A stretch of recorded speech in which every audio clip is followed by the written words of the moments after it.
नमस्कार दोस्तों, JP stenography YouTube channel पर आपका स्वागत है। यह डिक्टेशन 80 शब्द प्रति मिनट का होगा, जो कि लीगल डिक्टेशन रहेगा। 8 मिनट तक बोला जाएगा, 10 सेकंड बाद स्टार्ट किया जाएगा। दोस्तों, अगर आप चैनल पर पहली बार आए हैं तो चैनल को सब्सक्राइब जरूर करें, साथ ही बेल आइकन भी ऑन कर दें ताकि आपको डेली नए नए शब्दों के डिक्टेशन और नोटिफिकेशन सबसे पहले मिलती रहे। Ready, start.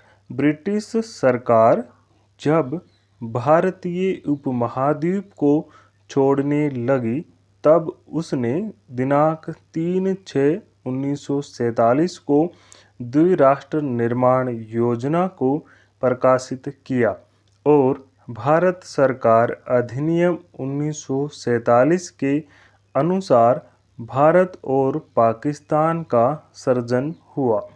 तब स्थानीय शासकों रजवाड़ों को स्वतंत्रता प्रदान किया गया कि वे भारत या पाकिस्तान में शामिल हो सकते हैं, और इसके लिए भारत सरकार अधिनियम 1935 की धारा 6 के अंतर्गत राज्याभिषेक का एक विलेख तैयार किया जाएगा।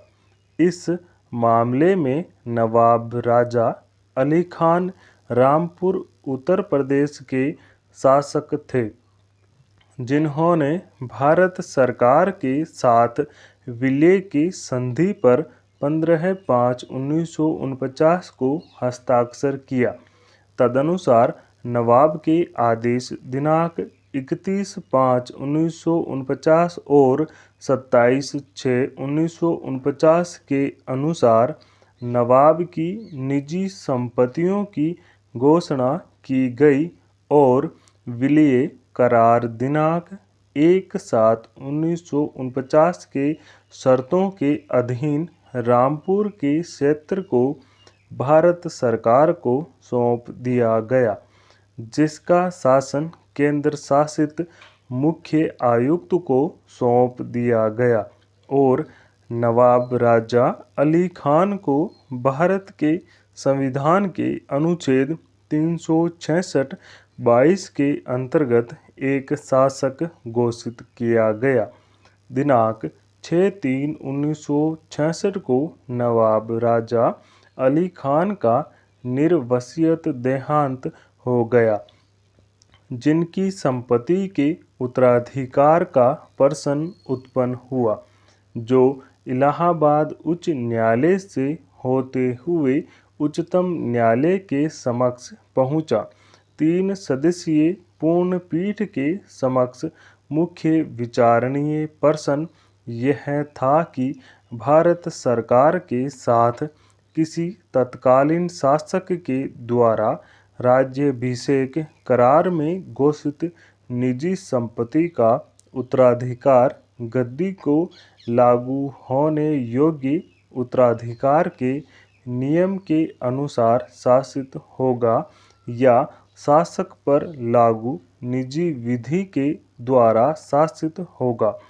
भारत सरकार और नवाब के बीच संपन्न संधि के अनुसार रामपुर का शासन भारत सरकार के द्वारा शासित होगा और नवाब को कर मुक्त 7 लाख रुपये का प्रिवी पर्स प्राप्त होगा। अनुच्छेद 3 तथा नवाब वही व्यक्तिगत अधिकार, विशेषाधिकार, उन्मुक्तियां, प्रतिष्ठा और स्वायत्व का उपभोग कर सकेंगे, जो करार के पूर्व वे उपभोग करते थे। अनुच्छेद 2 और 4 तथा उनके परिवार के सदस्यों को भी वही विशेषाधिकार, प्रतिष्ठा और स्वायत्व प्राप्त होगा, जो 15 अगस्त 1947 को उन्हें प्राप्त था। संधि के अनुच्छेद 6 के अनुसार सरकार ने राज्य के गद्दी के प्रथा और विधि के अनुसार उत्तराधिकार तथा नवाब के व्यक्तिगत अधिकारों, विशेषाधिकारों, उन्मुक्तियों, प्रतिष्ठा और स्वत्व को प्रत्याभूत गारंटीड किया।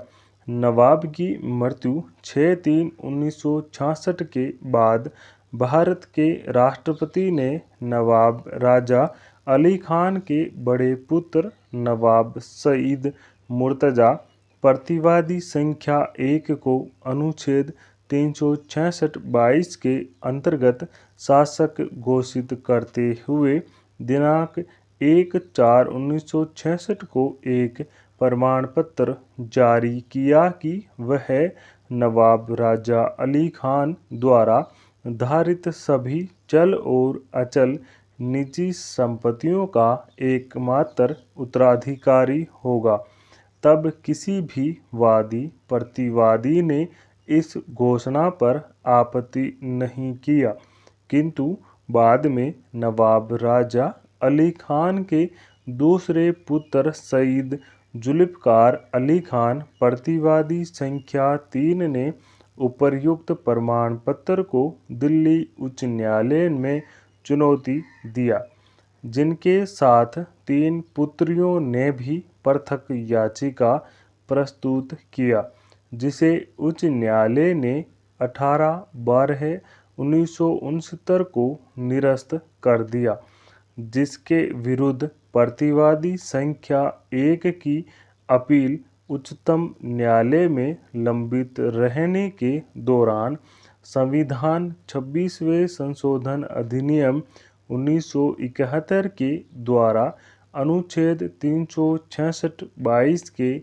अधीन शासक की परिभाषा को संशोधित एवं अनुच्छेद 291 और 362 को निरस्त कर दिया गया और नया अनुच्छेद 363 के अंतः स्थापित किया गया, जिसके द्वारा प्रिवी पर्स एवं उत्तराधिकार संबंधी उपबंधों को समाप्त कर दिया गया।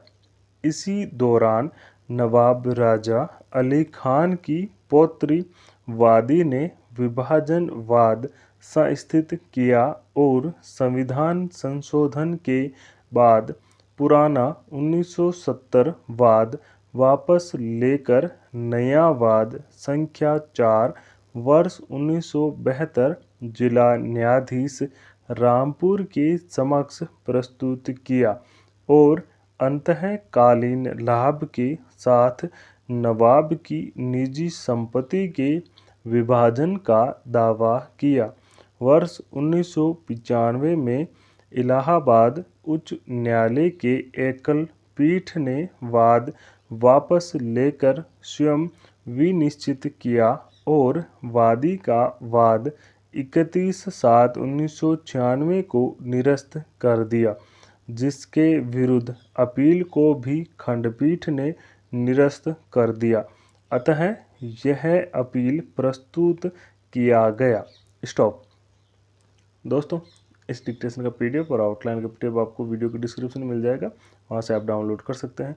दोस्तों, अगर डिक्टेशन अच्छा लगे, पसंद आए तो लाइक शेयर कमेंट जरूर करें। चैनल को सब्सक्राइब करना ना भूलें। Thank you.